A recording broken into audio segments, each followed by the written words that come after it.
भारतीय प्रौद्योगिकी संस्थान इंदौर में आयोजित 13वीं दीक्षांत समारोह के अवसर पर शुजालपुर के डॉक्टर रुपेंद्र प्रताप सिंह हाडा को कंप्यूटर साइंस एवं इंजीनियरिंग में डॉक्टरेट की उपाधि प्रदान की गई है। यह उपाधि उनकी उत्कृष्ट शोध कार्य के लिए प्रदान की गई, जो जंगलों में आग की प्रारंभिक अवस्था में पहचान और नियंत्रण पर केंद्रित था।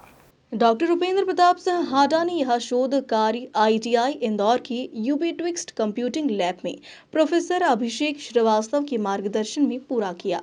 उन्होंने बताया कि वर्तमान समय में जलवायु परिवर्तन और मानवीय लापरवाही के कारण वनाग्नि की घटनाएं तेजी से बढ़ रही है, जिससे न केवल जैव विविधता को नुकसान होता है बल्कि मानव जीवन, पर्यावरण और अर्थव्यवस्था पर भी गहरा प्रभाव पड़ता है। अपने शोध में उन्होंने मशीन लर्निंग, आर्टिफिशियल इंटेलिजेंस और वायरलेस सेंसर नेटवर्क्स जैसी अत्याधुनिक तकनीकों का उपयोग करते हुए एक ऐसा प्रणाली विकसित किया जो जंगल में आग लगने की स्थिति को प्रारंभिक स्तर पर पहचान सकी और संबंधित विभाग को तुरंत सतर्क कर सके। डॉक्टर हाडा का यह कार्य न केवल वैज्ञानिक दृष्टिकोण से महत्वपूर्ण है बल्कि इसका व्यवहारिक उपयोग भी संभव है।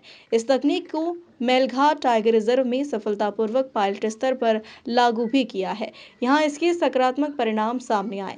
इस दीक्षांत समारोह में इसरो के पूर्व अध्यक्ष डॉक्टर की सिवान, HCL टेक्नोलॉजीज के संस्थापक अजय चौधरी और IIT इंदौर के निदेशक प्रोफेसर सुभाष जोशी जैसे महानुभावों की मौजूदगी ने कार्यक्रम को और भी खास बना दिया। पूर्व विधायक जसवंत सिंह हाडा सहित परिवारजनों और शुभचिंतकों ने डॉक्टर रुपेंद्र प्रताप सिंह हाडा की इस उपलब्धि पर बधाई दी। हमारा के जब हमने शोध स्टार्ट किया था तो हमारा काम था मेलघाट टाइगर रिजर्व एक महाराष्ट्र और मध्य प्रदेश की बाउंड्री पे एक टाइगर रिजर्व है। तो वहाँ पे जो हमारा जलवायु है, वहाँ की जलवायु है, वहाँ का तापमान है, बाकी के आसपास के जो एरिया है उससे कुछ ज़्यादा है। तो वहाँ पे अभी तक और दूसरी चीज़ थी तापमान ज़्यादा है और दूसरी चीज़ थी वहाँ पे कि उनके पास में अभी जो लोग थे, जो जंगल में आग नियंत्रण के लिए जो लोग थे या उसको पहचान करने के लिए जो लोग थे बहुत कम थे।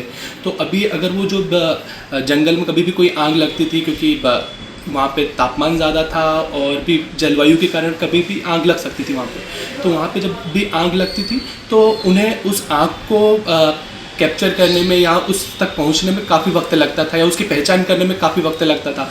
कभी कभी 2 दिन 3 दिन लग जाते थे। तो उस समय तक अगर जब आप जंगल में इतनी देर बाद अगर आग को अगर पहचान कर पाएंगे तो उससे होता ही था कि उनको काफ़ी समय लगता था और आग काफ़ी ज़्यादा फैल जाती थी। तो उसको रिकवर करना या उसको कैप्चर करना काफ़ी मुश्किल होता था उन लोगों के लिए। तो हमारा कार्यक्रम ऐसा था कि हम लोगों ने जब स्टार्ट में हमने जब उसको कोशिश की, हमने कि फॉरेस्ट फायर डिटेक्ट करने की जब हमने कोशिश की तब वहाँ पे हमने सेंसर्स लगाए। तो सेंसर्स की मदद से हमने कोशिश की कि हम कितनी जल्दी उस आग तक पहुँच सकें।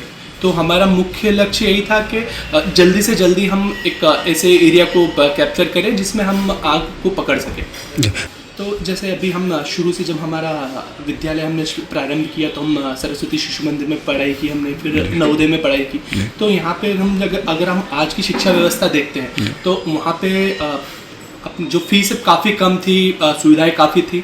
तो अब हमारा लक्ष्य ये होगा कि हम कुछ समय में ऐसा कुछ करने की कोशिश करें ताकि हम ज़्यादा से ज़्यादा ग्रामीण इलाकों में विद्यार्थियों तक पहुंचने की कोशिश करें ताकि उन्हें हम मार्गदर्शन प्रदान करें। और ये सब हम अभी कुछ दोस्त हैं, अभी हम स्टार्ट करने वाले हैं कुछ टाइम में। तो हमारा लक्ष्य है कि हम 3 या 4 साल में मुफ्त शिक्षा के लिए हम काम करें।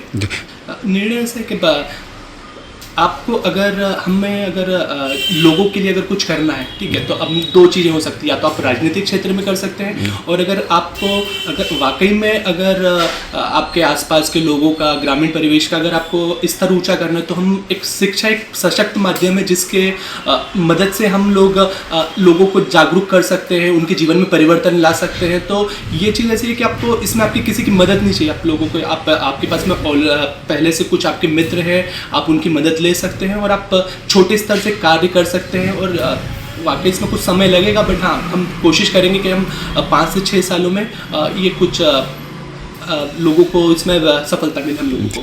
अभी हमारा सबसे पहले कि हम 2 या 3 साल में अभी हमारे कुछ मित्र हैं जो बड़ी बड़ी कंपनियों में काम करते हैं, जैसे गूगल है, माइक्रोसॉफ्ट हो गया, तो उन लोगों से हम पहले ही बात कर चुके हैं और वो हमारे लिए काम करने के लिए तैयार है। बट इसमें एक सबसे बड़ी जो समस्या आ रही है वो ये है कि वो जो लोग हैं कुछ विदेश में, कुछ यूएस में, कुछ जर्मनी में है, बाकी कुछ बेंगलोर है, हैदराबाद है, तो वो लोग यहाँ पे अपनी जॉब तो छोड़ के आ नहीं सकते। तो हमारा सबसे पहला लक्ष्य है कि हम छोटे छोटे जैसे हम शुजालपुर से, हम अकोदिया से, आसपास के कहीं कुछ क्षेत्र हैं, वहाँ से हम कुछ चीज़ें हम किराए पे लेंगे और उसमें हम ऑनलाइन माध्यम से हम लोगों को जागरूक करने की कोशिश करेंगे ताकि ज़्यादा से ज़्यादा लोग वहाँ पे आ सके।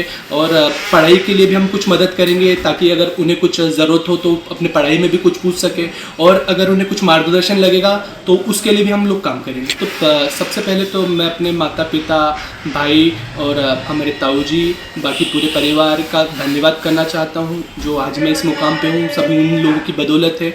और जो हमने उपाधि हासिल की, आज पीएचडी की जो हमने डिग्री हासिल की, उसमें सबसे बड़ा योगदान है हमारे गुरु प्रोफेसर श्री अभिषेक श्रीवास्तव सर का। तो हम लोग अभी तक तो पूरा हमें मदद मिली है और हम आगे भी कोशिश करेंगे कि अगर क्योंकि ये चीज़ें हैं इसमें आपको फाइनेंस की ज़रूरत पड़ेगी, तो हम कोशिश करेंगे कि अगर कुछ मदद मिल सकती है, वित्तीय मदद भी आगे, तो कोशिश करेंगे लेने की। मैं रुपेंद्र प्रताप सिंह हाड़ा, मेरे पिताजी श्री सुदान सिंह जी हाड़ा हैं।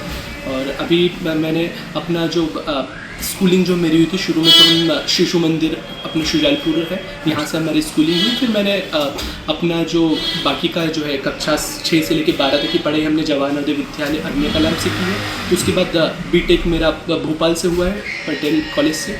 उसके फिर मैंने मास्टर्स हमारा GSITS इंदौर से, और अब PhD हमने सक्सेसफुली कंप्लीट किया। शुजालपुर से दीपक सक्सेना की रिपोर्ट।